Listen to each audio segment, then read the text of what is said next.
First of all, ask the questions, well, what do we need the skin of a car for anyway? What's it there for? Does it have to be made out of metal? Do we have to make it always in the same manner?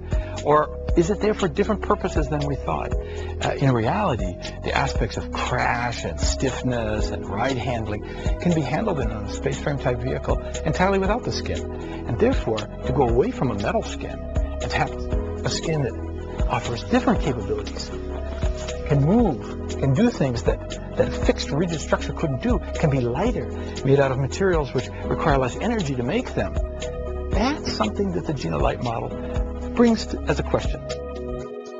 GINA is an acronym, a set of letters that stand for geometry, shapes, and function, how things work, in N, and as a way of saying infinite number, of adaptations, meaning there's a lot of change possible.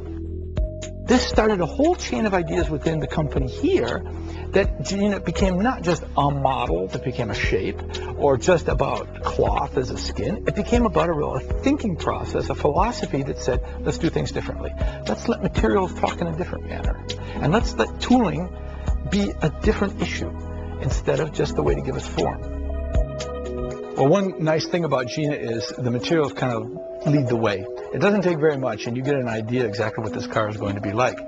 For instance, to get an idea what the sculptural form is between a fender and, let's say, a wheel arch, you really only need a line around the wheels and a line more or less where you want the fender to be, and you let the material do the talking in between. And then, just like you would if you were getting a suit made, you made the first mock-up, you made the first forms and patterns, you sewed it up, you tried it out, made another one a little bit closer, and when you finally got the final one, zip, you put it on. It takes about 2 hours to put the skin on this car.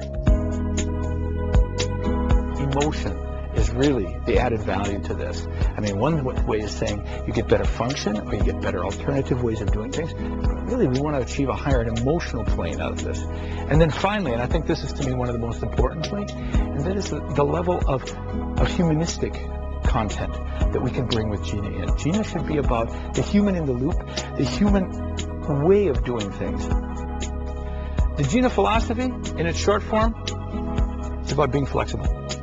Thinking flexible, acting flexible, context over dogma. That's it.